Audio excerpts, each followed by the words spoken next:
Hello and welcome to the Week in 60 Minutes, brought to you by Spectator TV and broadcast on Thursday, November 18th. I'm Cindy Yu, the Spectator's broadcast editor and your host this week. On the show today, is Putin making a move on Ukraine while Europe and America are distracted by migrants on a Polish-Belarusian border? That's what our political editor James Forsyth argues in this week's cover piece. He's joining the show together with Spectator contributor Owen Matthews, who warns against seeing a Putin master plan in every corner. Meanwhile, in Westminster, the Tory sleaze scandal goes into its third week as the Prime Minister tries to win back his party while trying to push through an unpopular U-turn on HS2. Our deputy political editor, Katy and our assistant editor, Isabel Hardman, joins me to discuss. We'll also be taking a look at new evidence about COVID's origins. The most genetically similar virus to SARS-CoV-2 has been found in Laos. What does this now mean for the lab leak theory? I'll be speaking to Matt Ridley and the biologist Michael Worobey. Plus, is Meghan's mask finally slipping? Our deputy editor Freddie Gray will be joining the show to discuss the rather unsurprising revelations that Meghan Markle has been briefing the media. And finally, Liddle joins the show. We talk about Durham University's safe guidelines for students doing sex work, and he defends the importance of stigma. Before we get going, if you enjoy Spectator TV, you should subscribe to our YouTube channel. Just click the red subscribe button at the bottom of this video and tap the bell icon to make sure you never miss an episode. And why not subscribe to the Spectator magazine too? You can get 12 weeks off the magazine and a free £20 Amazon voucher for just £12. To take up on the deal, just go to spectator.co.uk/TV offer. First, there are many images of migrants on the border between Poland and Belarus in recent weeks. But what's less covered is Putin's ramp-up of Russian military forces on the Ukrainian border. Is Moscow about to slip another Crimea annexation under the radar, helped by the distraction caused by Russian ally Belarus? In his cover piece this week, James Forsyth argues that the West must be alive to Putin's plots. He joins the show now, together with Spectator contributor Owen Matthews, who also writes in the magazine this week. James, to start with, tell us about the test that you argue Putin is putting the West under. So I think what you can see at the moment is in Ukraine, where the Russians are massing forces on the border, the Western Balkans and Belarus, kind of three challenges to the West. Now, I don't mean that Lukashenko in Belarus is a simple Putin puppet. I think the best description I've heard of him is that he is kind of Putin's problem child. But the Russians haven't chosen to de-escalate the situation there. You had Russian paratroopers landing on the Belarusian side of the border. You've had Russian military aircraft flying around. And I think the issue here is you're in a situation where Russia feels emboldened by the surge in the gas price. The Russian energy weapon is more potent at this point than it has been for some time. And I also think that Putin is probing. I think Putin is probing to see how serious the US is about this shift to China and what that means for Europe. How much the Americans are going to leave the Europeans to it when it comes to defence. And I think that is why Antony Blinken, the US Secretary of State, made this extraordinary warning a week ago when he said in a press conference with the Ukrainian Foreign Minister, look, we think that the Russians might be considering invading eastern Ukraine in the same way that they annexed Crimea in 2014. And James, what's Putin's ultimate goal here, just to see how far he can get in Ukraine without meeting resistance? I think Putin is a tactical opportunist. I also think that Putin would like Russia to once more have a near abroad in which it is dominant. And I think the challenge for that is that the West is very reluctant to grant him that. Now, Owen, on these three flashpoints that James is talking about, how much control does Putin have over this? James mentioned the word de-escalate. Does he have much control in de-escalating the situation in Belarus, for example? Well, I think James is absolutely on the money, that in fact Lukashenko is not Putin's proxy. He's a problem child. He's perfectly capable of his own crazy stunts, forcing the Ryanair airliner to land in Belarusian territory so he could arrest a dissident. I mean, Lukashenko is out of control, but on the other hand, he's also Putin's sort of more or less only regional ally. James is also totally right that Putin would like a near abroad, and actually there's strong evidence that Ukraine is absolutely obsessing Putin. He's been writing, his own historical screeds. He's been talking about Ukraine in speeches. The loss of Ukraine as a strategic ally and partner is a major failure for Putin. The question of how much he's in control of Lukashenko, I think not very much. How much he's in control of his own troops? Well, obviously very much. And the build-up on the Ukrainian border is a signal. He's certainly also testing Washington, and he's sending a strong message that Volodymyr Zelensky's overtures to Washington, the trip that he made in September, where he talked about Ukraine joining NATO, that's absolute anathema. The biggest question is he actually going to invade Ukraine? In that sense, I think clearly there's going to be a massive strategic, diplomatic and military problem for him to invade non-Russian speaking Ukraine. He's already chipped off the bits of Ukraine that could conceivably kind of be at some point part of the Russian Empire. Crimea, Russian-speaking, massive majority for joining Russia. They seem to be quite content for being part of Russia.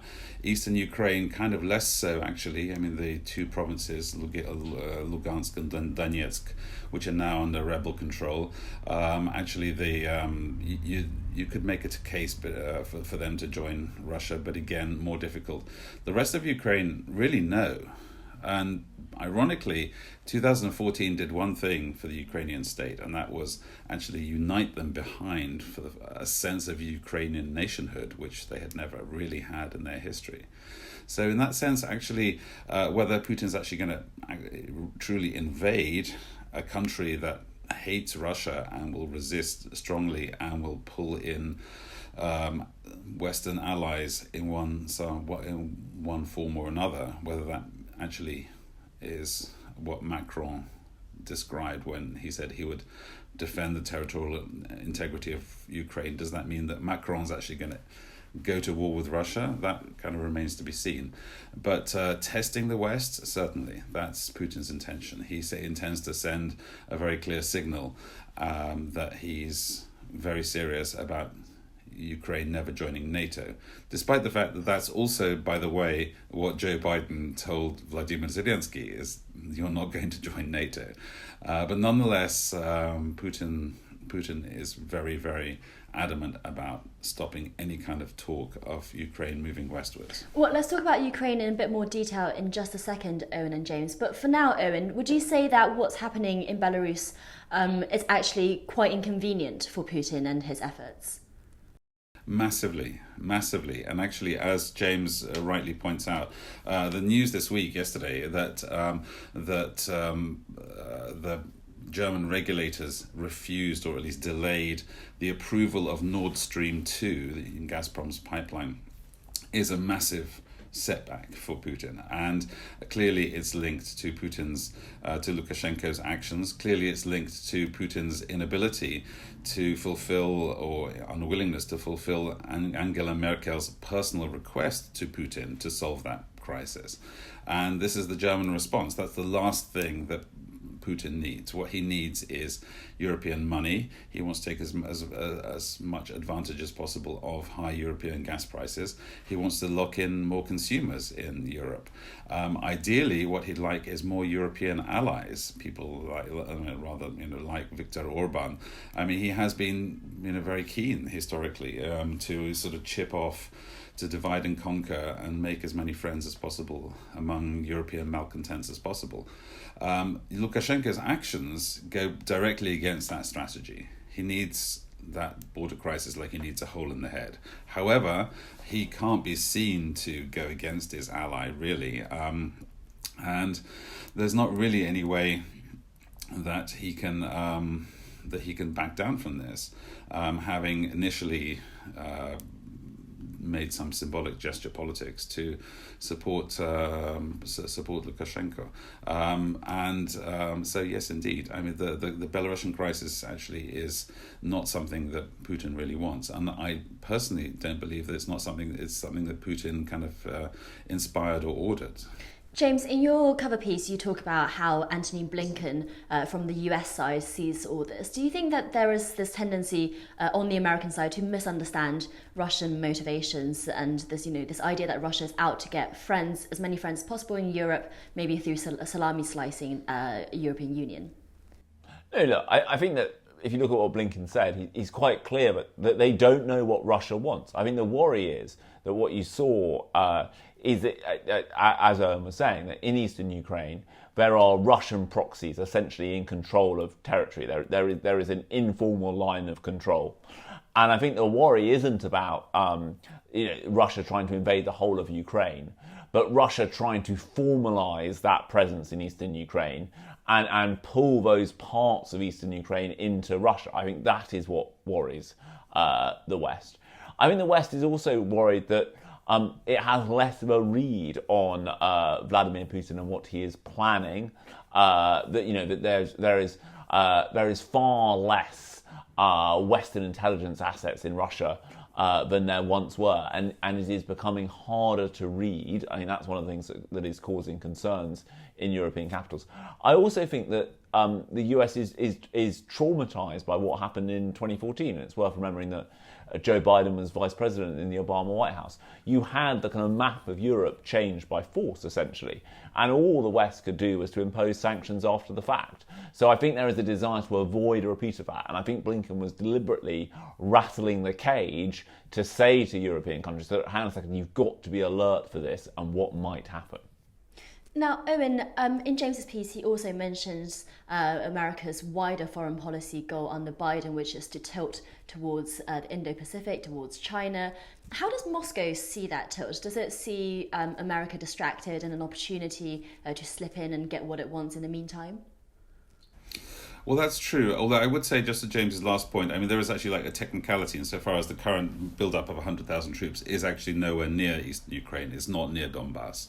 It's actually the other end of Ukraine. It's actually the most Ukrainian, the most nationalist, the most sort of anti-Russian part of Ukraine. It's actually towards the Belarusian border. So technically speaking, the build-up is not directly connected to an invasion or an assertion of power in eastern Ukraine yet, but the point stands indeed. I mean that if he was going to invade part of Ukraine, that would be the sensible part to invade and strengthen his grip on those rebel provinces.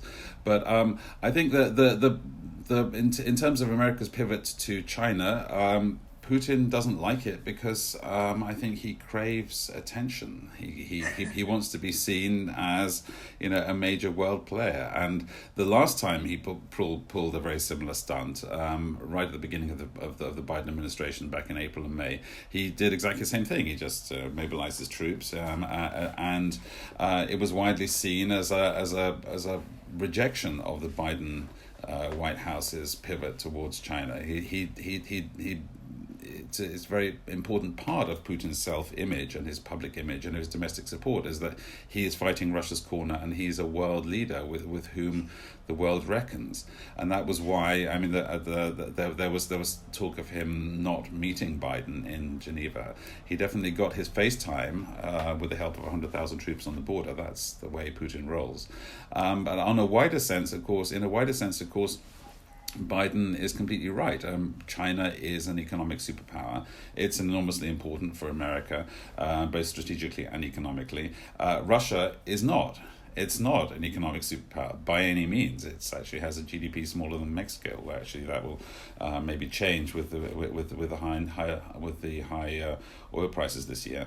They'll maybe climb up, past South Korea, maybe. I mean, they may even hit the top 10 of world economies. But actually, economically, Russia is insignificant. Strategically, it's really also pretty insignificant, except for its nuclear deterrent, of course. It's the only way it really can stay at the top table is just by being a world-class equal opportunities disruptor, and That's precisely what Putin is emphasizing, is that actually he's John McCain famously described Russia as a gas station posing as a country, and Cyrus Vance described it as Upper Volta with rockets. I mean, nothing really has changed. I mean, it really is Upper Volta with rockets, except that it has that fatal capacity to mess up its neighbors if it wants to, and ironically, sanctions actually have actually proved completely ineffective in controlling Putin's behavior. I mean, already, Russia and Russian companies have been cut off from international financial markets, effectively, and that hasn't changed Putin's behavior at all. Putin himself banned imports of agricultural products from the EU. That was Putin's return sanction. Russia's economy is basically sort of decoupled from Europe's and from the rest of the world's, except for one key thing, which is energy. Except that, oops, you have COP22, it's a COP26, and suddenly decarbonization means phasing out coal, means buying Russian gas. And Putin knows that perfectly well. So the only sanction that would really bite, I mean, there's a few sort of technical things. They could cut off the Russian banking system from Visa and MasterCard, or from the SWIFT system. I mean, there are certain things that the West could do on the sort of banking and financial side. But the only thing that Putin and Russia really care about is not getting European euros for Russia's gas, and that's obviously never going to happen because gas prices, the infrastructure is there, gas prices are high, and the Europeans will just freeze without Russian gas, and Putin knows it. So as James said right at the beginning, Putin is emboldened by that, and in terms of sanctions, there's nothing really that Europe can do on that front. So Putin actually just really wants the West to stay out of his backyard and not woo Ukraine. But it's a completely vicious cycle. Is the more he saber rattles in reaction to West's overtures to Ukraine, or rather the Ukraine's overtures to the West, the more those overtures become urgent and intense, the more military aid that Washington gives to Kiev, which is now one of the biggest recipients of Western military aid in the world, and the more paranoid Putin gets. So it's a complete vicious circle. Thanks, James and Owen. Now, coming back to Westminster, the government is set to U-turn on long-standing HS2 plans in a move that's unlikely to cheer up his colleagues in the Conservative Party. After all, we are going into the third week of talking about Tory sleaze, yet the stories are simply not going away. How strong is the Conservative Party unity at the moment? Joining me to discuss is Katy and Isabel Hardman. Isabel, to start with, let's talk about this HS2 U-turn. What's happening there? So today is the Integrated Rail Review, which Transport Secretary Grant Shapps has unveiled in the Commons, and it confirms the fears of a lot of people across the political spectrum, including Conservative MPs, that the government is not going ahead with a number of improvements to certain lines, particularly in the north of England. So the eastern leg of High Speed Rail 2 is being scrapped, and also what has become known as Northern Powerhouse Rail, which was improvements to the Transpennine route, are also being dropped. And this was something that came up at Prime Minister's Questions this week with Jake Berry, who is the leader of the Northern Research Group of Conservative MPs, asking the Prime Minister whether voters in the North had been right to take him at his word. Mr. Speaker, in July 2019, I was in Manchester when the Prime Minister committed to build a new line, Northern Powerhouse Rail, between Manchester and Leeds. It was a commitment reaffirmed in our manifesto in November 2019, and last month reaffirmed in the Prime Minister's conference speech in Manchester. Were the voters of the North right to take the Prime Minister at his word? And you should have seen the foul look that the Prime Minister threw to Jake Berry asking this question at PMQs. He insisted that they were right, but today's Integrated Rail Review suggests otherwise. Yeah, that's interesting as well, because Jake Berry is a former ally of the Prime Minister. Katy, is all of this, how's it gone down inside the party? As I mentioned in my introduction, Boris Johnson is not in the party's best books at the moment anyway. And after all, it is a manifesto pledge. Yeah, so I mean, I don't think it's been celebrated. There's clearly lots of people who are quite worried about this, and I don't think anyone's really saying this is a win. I think in terms of where the cracks are in support for this, obviously it very much depends on what area you represent. There are some winners and losers from this. So there are some areas that will still get improvements, journey times being slashed, and they're quite keen to say this will happen quicker than HS2 would have done, so you're going to see impact sooner. But there are clearly some areas that are not going to have that, and I think particularly those around Leeds are quite worried about this. I think in terms of where this fits into the general unhappiness with Boris Johnson at the moment, I think that clearly after a damaging few weeks on Tory sleaze, MPs are not in a particularly forgiving mood, and we're seeing that at the 1922 committee last night, where Boris Johnson addressed MPs for the first time really since the Patterson row kicked off. And while there weren't that many questions directly about the Patterson handling, you can almost see the impact where MPs who are usually quite loyal are more willing to ask difficult questions about other things the government has said they're going to do, whether they're really going to deliver this, where the proof is. And I think with this announcement today, it's just adding to that fear that the government is not on top of things or going to deliver the things that many MPs thought it would when Boris Johnson first won that majority. And Isabel, let's talk about the sleaze story that's still rumbling on. You were watching the Prime Minister at Prime Minister's Questions and at the Liaison Committee on Wednesday. What did you think of his performance? I mean, is he going to be able to shut down this story anytime soon?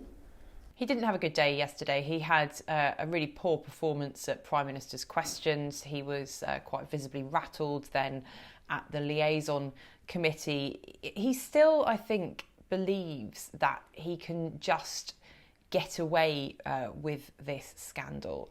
And one of the problems is that the way in which he's handled it over the past over a fortnight now has left his party split, so that whatever he does from now on, he will end up angering one side of the party or another. And that's a very difficult place to be in, particularly as you're going into a difficult winter with a lot of concerns about inflation, NHS waiting times and ambulance waiting times are growing in salience for voters, and obviously worries about shortages as well as we come up to Christmas.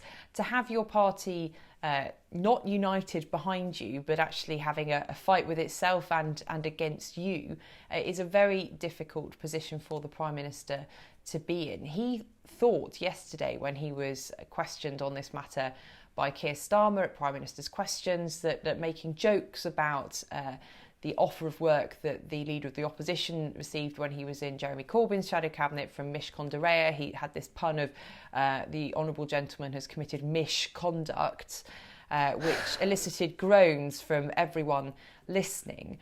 He thought that was a good way to deflect it, but it's not particularly inspiring when you've got a Prime Minister saying, basically, in effect, well, yes, okay, we're bad, but you guys are bad too. There's a high ground that you want a Prime Minister to take, and that's certainly not where Boris Johnson has ended up. It's interesting what Isabel says there about that Mishcondarea comment, because the Prime Minister does seem to be very fixated on this story, which is something Keir Starmer denies, that Jeremy Corbyn stepped in to stop Keir Starmer taking this as a second job. When he addressed MPs, the new intake of MPs, so the 2019ers, on Monday night at a drinks reception, he referred to Keir Starmer as honourable member for his constituency, but then added on and Mishcondarea. So you can see him really wanting to hammer this point, but I agree with Isabel in the sense it just seems quite an odd way to attack, particularly given that isn't the work Keir Starmer even did in the end. Isabel, do you think this is going to have lasting damage to Boris Johnson's relationship with his party? In particular, this fracturing that you're talking about. I mean, will the Red Wall MPs, for example, realise that this Prime Minister is actually just a little bit gaffe-prone? He does have a very transactional relationship with his party and always has done. The reason they picked him is because he's a winner rather than they particularly like him, or indeed particularly like his brand of conservatism, which is why you've seen a lot of disquiet over the levels of public spending and resulting taxation over the past few months from Conservative backbench MPs.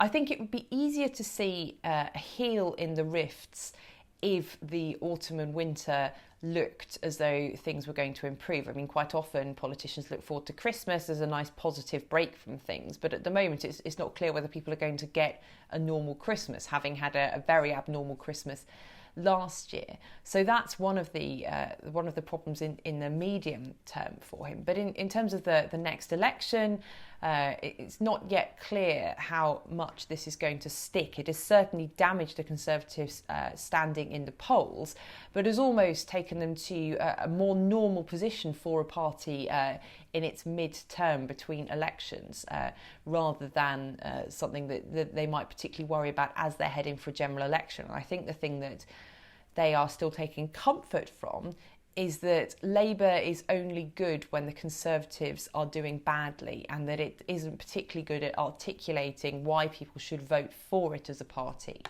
More that it's good, as Keir Starmer was this week, at criticising the Conservatives.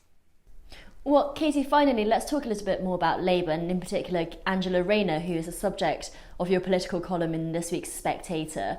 Tell us about Angela Rayner, because she does seem to be the only spotless politician on the leadership on either side in this row. Yeah, I mean, it goes back to Boris Johnson's fascination with Mishcon de Reya as a law firm, in the sense that we've seen obviously lots of damage to the Tory party. In terms of Boris Johnson's standing, in terms of Tory MPs who are very unhappy they now having to think again about second jobs, consultancy work, but also opposition politicians have found it tricky. Ed Davey earns £78,000 a year in consultancy work, and therefore you haven't really seen Liberal Democrats play too big a role in this debate. And I think that Keir Starmer, because he has had paid legal work, David Lammy, a member of his shadow cabinet, when these politicians go out to attack, it doesn't take long in an interview for it to suddenly turn into, well, hang on a minute, you took this money. I think where Angela Rayner's really come into her own is she is in many ways spotless on this. She left school age 16 pregnant, she went on to work as a care worker and then for her union. And as a result, if you look at the MP salary of £82,000, that to her is probably the highest she's ever earned. And it's not seen in the way that some MPs see it as almost a hardship that you have to top up with other money because it's just such a difficult amount to live on. And I think that chimes with a lot of public opinion. There's lots of people who will not earn more than 80k, who I think look on to this debate in Westminster and find it almost feels quite detached from reality. And I think that therefore you often see Angela Rayner on the attack for Labour. She's been doing lots of the media and even introducing Keir Starmer when he's been going for it. And I think that given Angela Rayner was getting a lot of criticism a few weeks ago after the Labour conference where she suggested Tories were scum in late night comments, she's now apologised for that, belatedly, but has apologised. And I do think there is a sense again that this is one to watch. Katy and Isabel, thanks very much for joining Spectator TV. Next, while we'll probably never know for sure whether COVID came from a lab or a natural spillover, every new shred of evidence is worth examining. In this week's episode, we will be talking to Matt Ridley about the new coronavirus variant found in Laos, which is the closest relative to SARS-CoV-2 that has been discovered yet. It has excited those in favour of a natural spillover theory. Matt, however, argues the evidence is not so simple in a piece for The Spectator this week. Welcome to Spectator TV, Matt. To start with, tell us about this new variant and how has it been interpreted? Yeah, well, we've known for some time that similar viruses are found in Southeast Asia. There's a couple from Cambodia, from Thailand and elsewhere. But these ones found in 2020 in Laos include one virus that is ever so slightly the most closely related virus to SARS-CoV-2. And it was collected in Laos sometime in 2020 by French and Laotian scientists. It's not the ancestor, it's not the progenitor of the virus because it's too dissimilar. It's 96.8% the same, but that's not 99%. So, here's a possible source for the virus outside China because until now, the closest relative of SARS-CoV-2 was one from a mine shaft collected in 2012 by Wuhan scientists in southern Yunnan, 1,800 kilometers by road from Wuhan.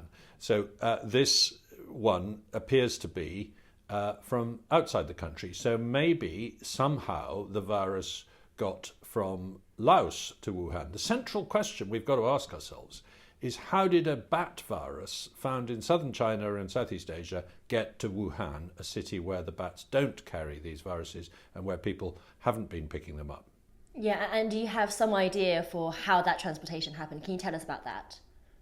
Well, so I thought, yes, okay, well, maybe this does suggest that scientists weren't involved in that transfer. But then some documents were obtained by Freedom of Information just a couple of weeks ago, which show that the EcoHealth Alliance, which is this American foundation that works very closely with the Wuhan Institute of Virology, using American money to search for bat viruses in caves in southern China, was also involved in sampling in Laos, among other countries. And here's the key point. When they found viruses, they sent them not to a local laboratory, not to an American laboratory, but to one of their partners' laboratories, the Wuhan Institute of Virology. And they had scientists from the Wuhan Institute of Virology with them in Laos when they were collecting viruses. So it's not at all impossible that either a Wuhan scientist got infected in Laos and went back to Wuhan, or a sample was found in Laos and was sent to Wuhan. Either way, the only known link we have between where these closely related viruses are found and Wuhan at the moment is scientists. We don't have any evidence, none at all, for wildlife traders or hunters or anybody else getting in close contact with bats and their viruses and then going straight to Wuhan. Now, for those proponents of a natural spillover theory, they look at this Laos variant and they think, look, something so similar happens in nature. Have they responded to this Freedom of Information, treasure trove of information that's come out about how it was exactly transported to Wuhan? Do they have a response to that? Well, at the moment, the response is that there is a wildlife trade. Wildlife is exported from countries like Laos to China, and some of it ends up in markets.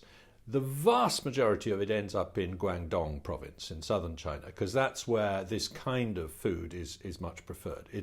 There's a very small trade to cities as far north as Wuhan.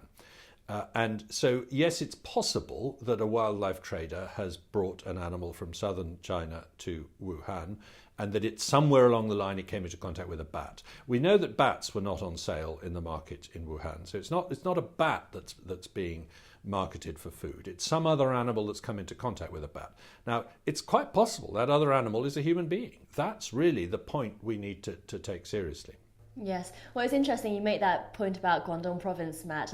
I'm from more north in China, and we used to always kind of sneer at those from Guangdong province in the south of China for eating all this kind of unsavory stuff. They've got a reputation within China as well.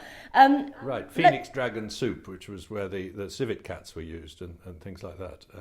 Which was involved in SARS, the first SARS. Matt, just finally, what do you think about the lab leak theory now? Because you finish your article by writing that the astonishing truth remains this: the outbreak happening in a city with the world's largest research program on bat-borne coronaviruses, whose scientists had gone to at least 2 places where these SARS-CoV-2-like viruses live and brought them back to Wuhan and to nowhere else. I mean, you sound pretty convinced that it does come from a lab. No, I'm not convinced. My co-author Alina Chan and I, on our book called Viral, we started out thinking it was almost certainly a natural event, but we thought it was very important to find out. But the evidence began to accumulate that it was not a natural event. Absolutely no evidence for an infected animal in a market. Zero evidence that the early cases were, particular food handlers or anything like that. And at the same time, the evidence began to get stronger that the research program that had been going on in the Wuhan Institute of Virology did involve very similar viruses and did involve a great deal of concealment of data, including taking offline a key database. That means that we need to take this possibility seriously. That's still where we are. Let's find out what it was. Both of us, the authors of this book, lean towards a lab leak theory now. But we're not saying we know, we're just saying, please can we find out? Please can we investigate properly? It's very important that we do that. Matt, thanks for joining Spectator TV. So what about the alternative? Professor Michael Worobey, head of Ecology and Evolutionary Biology at the University of Arizona, wrote in the Science Journal back in May that the origins of COVID need to be investigated. In September, though, Worobey and his colleagues found evidence to suggest that COVID jumped from animals to humans twice, making it less likely that it originated from a lab.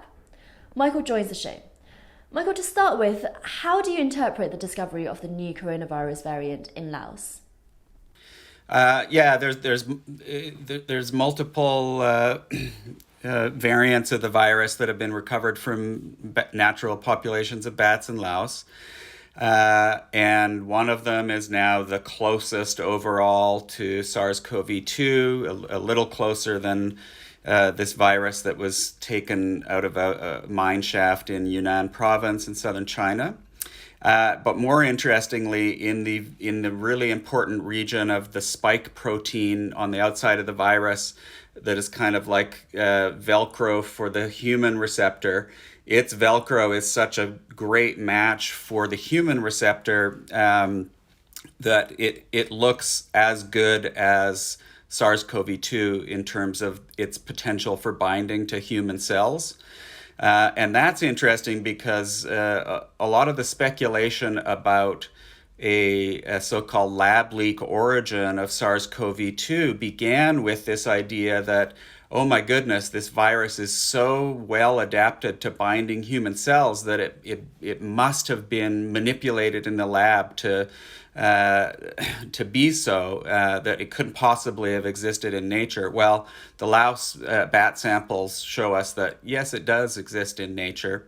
And they also have a motif that is similar to what's called the furin cleavage site. And without going into nauseating detail, the furin cleavage site is a little stretch of amino acids that's kind of like the secret sauce of SARS-CoV-2, which allows it to really successfully invade our cells and infect new hosts.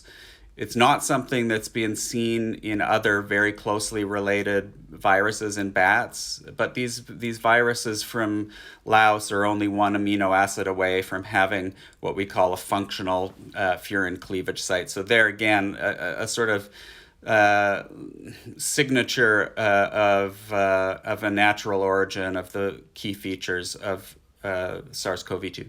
But I guess people who think that it leaked from a lab could still say this virus could still have been studied, it could still have been in Wuhan, for example. And so just because it occurs naturally doesn't mean it wasn't coming, this particular pandemic didn't come from an accidental lab leak.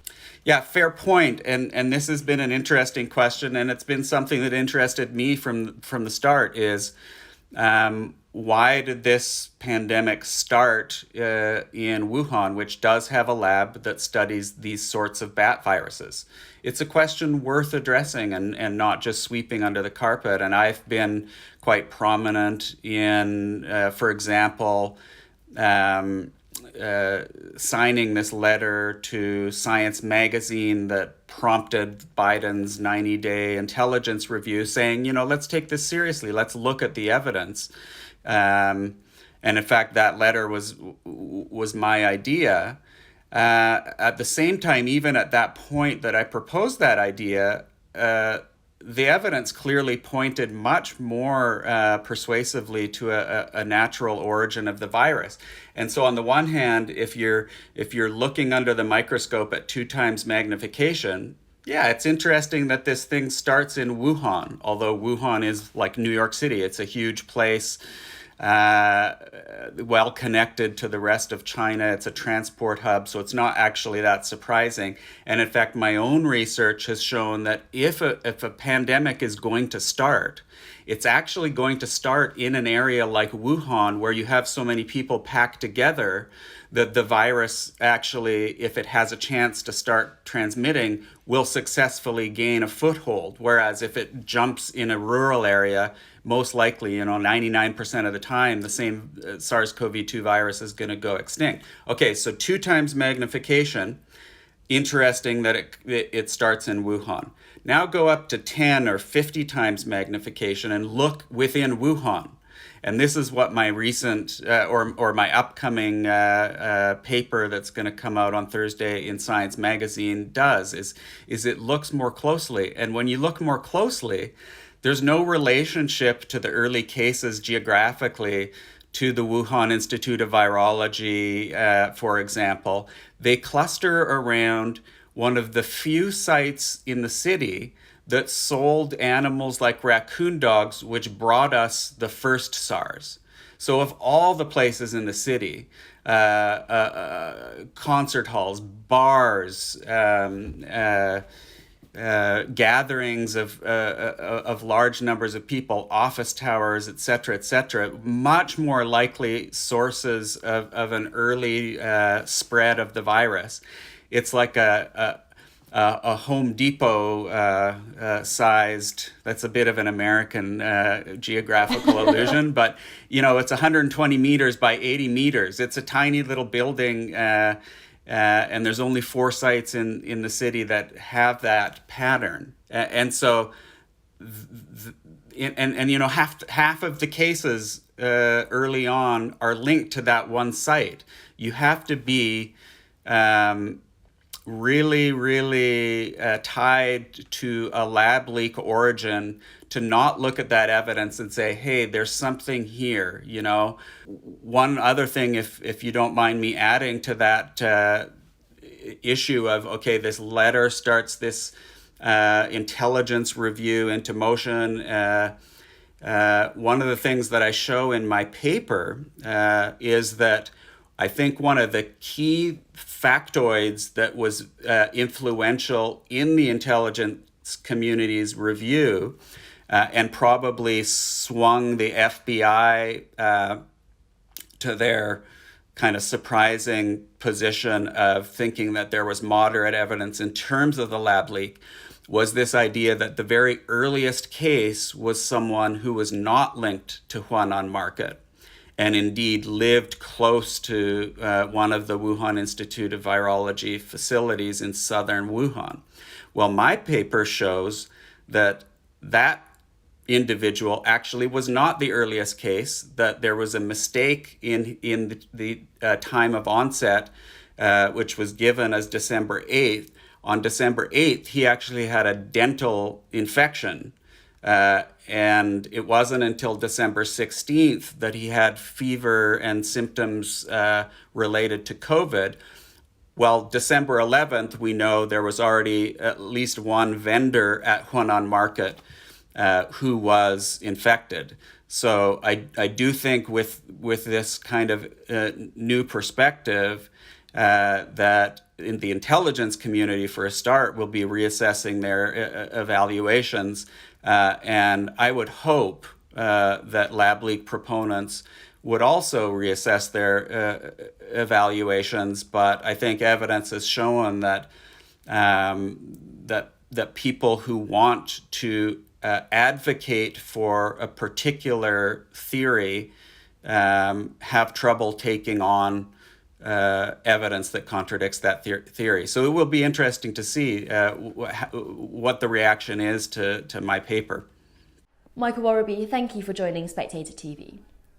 Next, the Queen cancelled her appearance at the Cenotaph last weekend because of a sprained back, fueling conversations about succession. But are the new generation of royals ready to step up? In this week's magazine, Freddie Gray takes a look at the grandkids and writes about the war between the Fab Four, William, Kate, Harry and Meghan. To explain, Freddie joins the show. Now, Freddie, tell us about the modern monarchy, because you write that it needs some drama to keep people's attention, but this time they may have gone too far. What's the latest? Well, I think the danger for the monarchy, particularly with the younger royals, and I've been boring on about this for a few years now, is that they are turning into a kind of reality TV show, whereas monarchy, I think, can just about work in a very fiercely democratic age when it has a little bit of soap opera, but is still essentially this old institution that goes around doing quite boring things like cutting ribbons. The trouble for the younger royals, or the trouble for the monarchy with the younger royals, is that the row between Harry and Meghan and Catherine and William is turning into a sort of nasty soap opera, actually a reality TV show, a sort of slightly ghastly reality TV show. And I'm not sure that, once the Queen goes, nobody likes talking about it, but she's very old. I'm not sure that the monarchy is going to be able to thrive as a kind of keeping up with the Kardashian style reality show.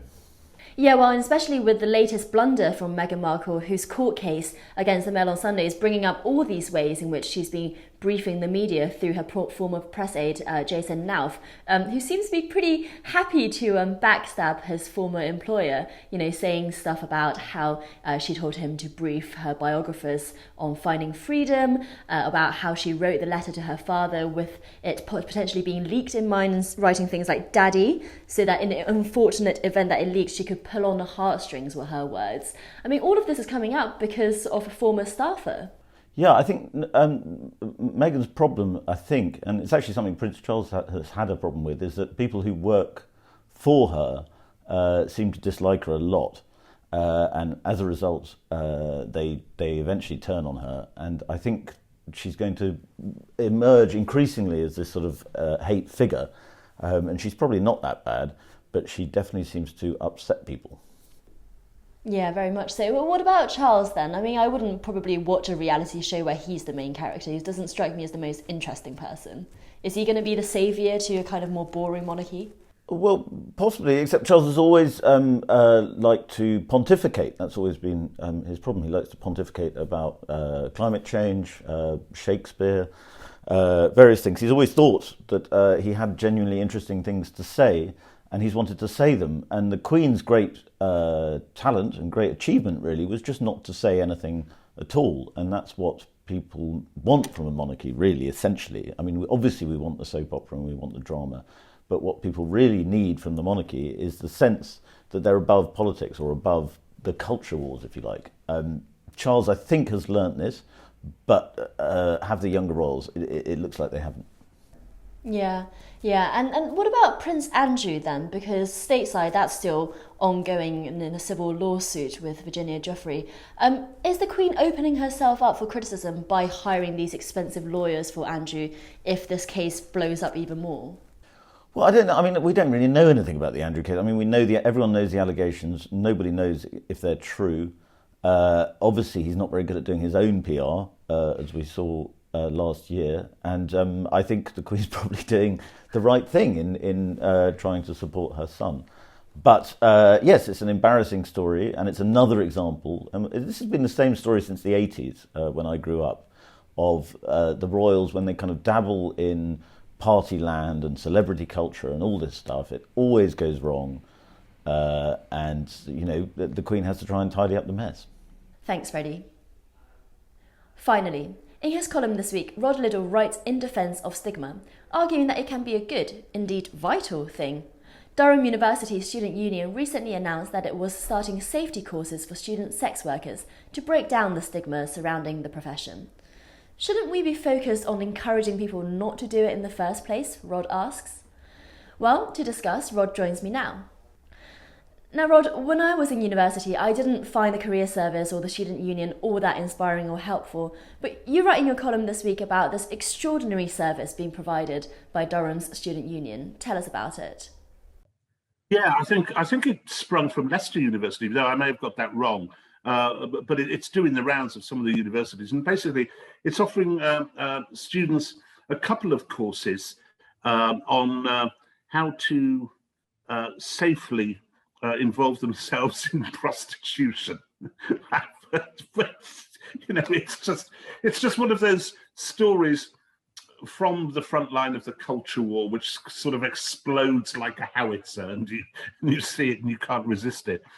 And their argument is that that some students, because they're skint, resort to stuff like having sugar daddies or indeed prostitution, and that they ought to be able to do it safely. So that's putting it the side that the university puts it, or the students' union puts it. They also say, as they always will say, that their aim is to destigmatize sex workers. And that's really what the column is about, the notion that it would be a good idea to destigmatize prostitution. Well, Rod, I think we do have to say sex work now is the sanitized way of saying that. Do you think it's... Sex work, it's a ludicrous title. Whoring is a better title. But of course you can't get away with that anymore. But you see, the way in which the grammar is policed moves you to a position where you are beginning to destigmatize something which really, really shouldn't be destigmatized, because it's dangerous, it's immoral, it's filthy, it's dangerous again, and it's exploitative and sexist. You know, I don't know how much more bad it could be. You know, you need to destigmatize that. No, you need a stigma for it. I guess it's like taking it to the extreme, this notion that some modern feminists have, that, you know, women are in control of their bodies, so if they want to be sexy, if they want to wear skimpy clothes, that's their choice, and therefore if they want to sell their body, that's also their choice. I guess you're not a body positive feminist then, Rod? Well, there are some feminists. Well, I think feminism is and has historically been split on this. And I guess I come from that wave of feminism which was around in the 70s, which I think was more potent than the kind of revisionist feminism we have now. So I'm kind of down with the TERFs, most of whom were part of that 70s. There's Shulamith Firestone and people like that, wonderful writers, very acerbic writers. And most of the feminists I knew then would have been as grotesquely appalled by prostitution as, you know, I am today. And I would have thought you were, Cindy. You know, it's exploitative, it's objectifying women, it's also filthy and immoral. You know, that's how it seems to me. Now, if you want to destigmatize it, I don't quite see how you can do that, because it's transactional, it's unpleasant. The only argument I've heard from feminists more recently, which supports prostitution, is that effectively marriage is prostitution. You know, so I have heard that before now. Well, only if you get money out of your marriage. Well, the old traditional idea of marriage being that the woman became effectively the husband's chattel, which is the old, you know, 19th century view of marriage, which was created, of course, the modern marriage was created largely at the time of the Industrial Revolution, and, you know, the man earned the money, the woman was there to breed and look after the house, and so I can kind of see where feminism would come from in arguing the toss over that, but I don't think you then go full blast and say, but that means prostitution should be allowed, because, you know, it's two wrongs don't make a right. Yeah. Rod, I guess what I do think is that if people are going to be doing this kind of work, and, you know, in some ways it's the oldest profession, isn't it? Then I kind of want young people to be doing it in a safe way, or all people to be doing it in a safe way. If it's going to happen at all, then why not make it safer? Do you think that's a ludicrous position? No, because it legitimizes it. Because saying this is how to do it, it legitimizes an appalling thing. I mean, students also shoplift. Should they be given advice on how to shoplift properly and how to do so in comparative safety and avoid the security guard? I mean, no, you don't do things like that, because you have to keep some sort of moral standard, and it is about moral standards. And nobody needs moral standards more than, you know, the generation which are now in university. We all did, and I did. And Rod, your column moves on more widely, as you say, to other types of things that should be stigmatized. Can you tell us about your argument there? Well, the argument is twofold. Firstly, that there's been a howl round for the last 30 to 40 years about various things we need to destigmatize. And in almost every case, the destigmatizing of those things has made society worse and made the outcomes for individuals worse. And the thing about stigma is that it's not something from the government, you know, it's not something which comes from academia, it's something which is kind of from the people.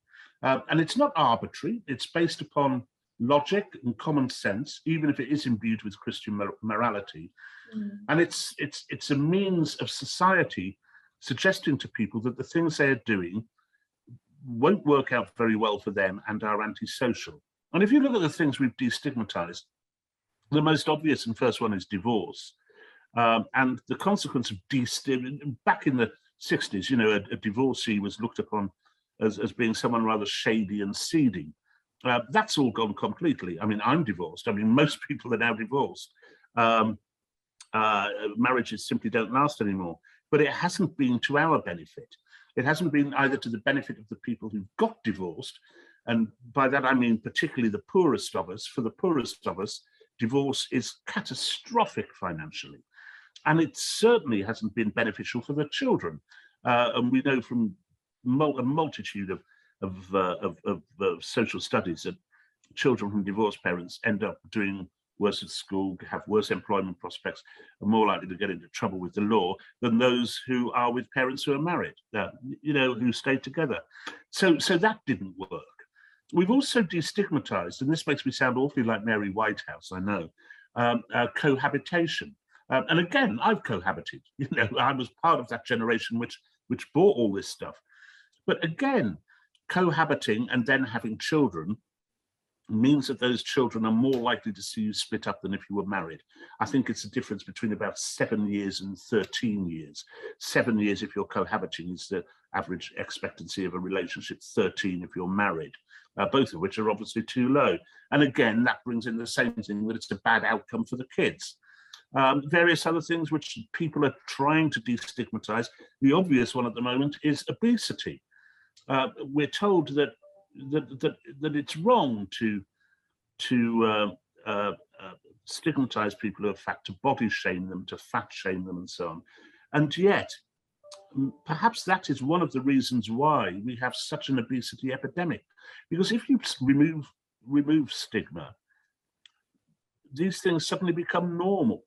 And someone who is overweight might well think that their body weight is a normal weight because so many other people have it, and it's nothing to be ashamed of. But it's something to be ashamed of because it will kill them and because it's bad for society. Well, but Rod, where does that leave you then? Because of the things that you've mentioned, you say you're a divorcee, you've cohabited as well. So what are you? You're knowingly being stigmatized and okay with that, or you think that you should be more stigmatized, or how do you reconcile that? Well, I first started looking at the effect of divorce and single parenthood. Single parenthood is absolutely catastrophic for children. I mean, in so many ways, and I haven't seen a single study which disputes this. It's absolutely catastrophic for children. And I first started looking at the figures and the effects and so on as I got divorced. So in a way, it was provoked by my own circumstances. And I thought, God, that this isn't the right thing to do. This really wasn't the right thing to do. Either one shouldn't have got married in the first place and had children, or one shouldn't have got divorced. That the outcomes for other people are very, very bad. Similarly, I have to tell you that I'm a bit overweight now, but nothing like I was in 2014 when my children were, what were they, 14 and 16, and I had an argument with my younger son. Who ended up telling me to shut up, you fat lardy twat. It was exactly were the words he said. And I thought, God, is that how he sees me? And over the course of the next year, I lost 4 stone by doing 10 miles a day walking. Stigma works, Right. Being called fatty, it works. Well, actually, But it also removes, the other crucial thing with obesity is that, in a sense, if you destigmatize it, you remove from the individual their own personal responsibility for how they are. And obesity isn't something which is visited upon someone by an outside agency. It's not the consequence of poverty. That's a ludicrous assertion. It's possibly some of it slightly tied in with time poverty, but I doubt that very much. It's not the consequence of big multinational companies being evil and feeding people horrible food. It's a consequence of eating too much and not getting enough exercise, and that is down to the individual. Well, actually, Rod, let's talk about just my final question of what kind of stigma works. You quote your son's very strong words then. In your column, you call obese people sweating, wheezing, gargantuan lard buckets. Do you think that kind of language, that kind of stigma works, or more gentler kind of judgments? I think probably more gentler. You know, I do remember talking to people who were my nieces. They were my nieces, and they were 15, 16 years old. And we were out in the street, and they saw a girl who was 16 to 17 years old walking past with a pram. And they said, "Oh, single parent." And I thought, well, thank God for that. There is no aspiration on their part to become a single parent.